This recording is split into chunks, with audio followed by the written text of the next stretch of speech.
नमस्कार दोस्तों, आपका स्वागत है आपके अपने चैनल जिया स्टोरी टेलर में। तो कैसे हो आप सब लोग?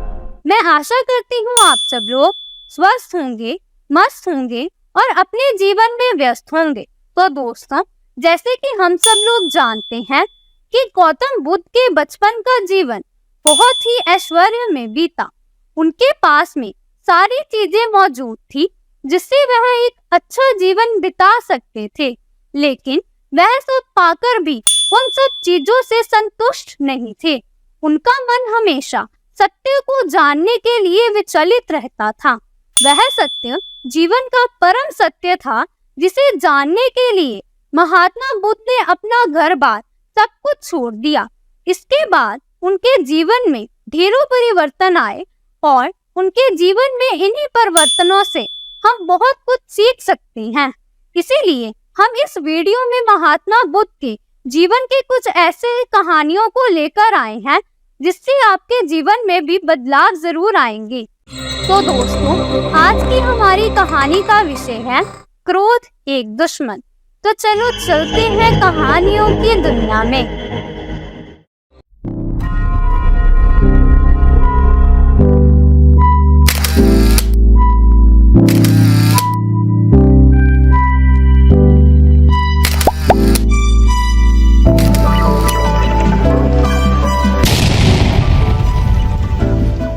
एक समय की बात है, भगवान गौतम बुद्ध अपने शिष्यों के साथ बैठे हुए थे और उन्हें उपदेश दे रहे थे।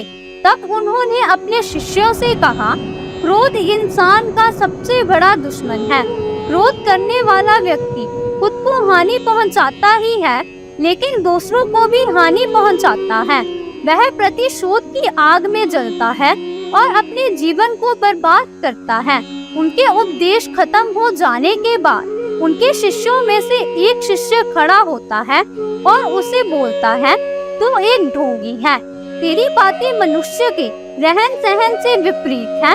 तू जो भी करता है उसे अपने जीवन में अनुसरण नहीं करता और दूसरों को यह सब करने को कहता है। जब उसका वह शिष्य गौतम बुद्ध को उल्टी सीधी बातें कह रहा था, तब गौतम बुद्ध ने कोई प्रतिक्रिया नहीं दी और वह शांत बैठे थे। लेकिन ऐसे में वह व्यक्ति और भी ज्यादा गुस्सा हो गया और गुस्से में आकर उसने गौतम बुद्ध के मुंह पर थूक दिया। इसके बाद भी महात्मा गौतम बुद्ध को गुस्सा नहीं आया और वह शांत थे। उन्होंने अपने चेहरे से थूक को पोंछा और वह चुपचाप बैठ गए। यह सब देखकर उस शिष्य को समझ नहीं आया कि वह क्या करेगा। गुस्से में आकर वह उस जगह को छोड़कर चला गया और अगले दिन अपने घर पहुंचा। जैसे ही वह अपने घर पहुंचा, तब तक उसका दिमाग शांत हो चुका था। दिमाग के शांत होते ही उसे इस बात का एहसास हुआ कि उसने कितनी बड़ी गलती की है। उससे पाप हुआ है। वह खुद को मन ही मन कहने लगा, यह मैंने क्या कर दिया? मैंने महात्मा बुद्ध का अपमान किया है। ऐसा पाप मैं कैसे कर सकता हूँ? मैंने बहुत बड़ी गलती कर दी। मुझे जाकर उनसे माफी मांगनी होगी। यह कहकर वह तुरंत ही गौतम बुद्ध के पास चला गया, लेकिन गौतम बुद्ध उस स्थान पर नहीं थे। ऐसे में वह शिष्य जगह जगह भटककर उन्हें खोजने लगा। जैसे ही उसे महात्मा बुद्ध मिले, तो वह उनके पैरों पर गिर गया और उनसे कहने लगा, मुझे माफ कर दीजिए, मुझसे गलती हुई है। मैंने आपका अपमान किया है। मैंने यह बहुत बड़ा पाप किया है।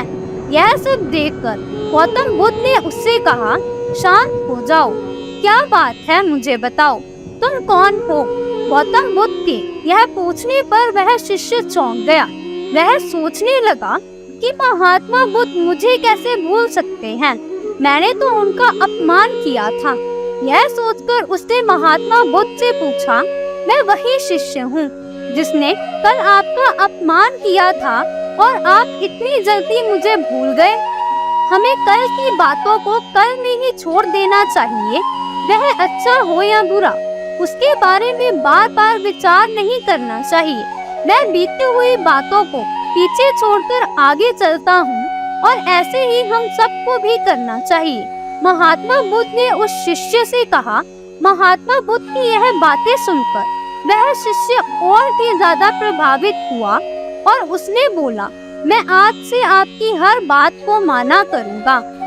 तो देखा दोस्तों, कैसे महात्मा बुद्ध ने अपने शिष्य द्वारा मुंह पर थूके जाने और अपमानित किए जाने के बावजूद भी अपनी महानता का परिचय देते हुए उसे एक ही क्षण में माफ कर दिया। ऐसे थे महात्मा बुद्ध। इस कहानी से हमें यह सीख मिलती है कि बीती हुई बातों को हमें भूलकर आगे बढ़ना चाहिए। अगर कोई मनुष्य अपनी बीती हुई बातों पर ज्यादा ध्यान देता है तो उसका ध्यान पूरी तरह से भूतकाल में लगा होता है और वह इंसान कभी भी आगे बढ़ने की ओर विचार नहीं कर पाता। इसीलिए हमेशा पुरानी बातों को छोड़कर आगे बढ़ना सीखो। तो दोस्तों, मैं आशा करती हूँ कि आपको ये कहानी पसंद आएगी।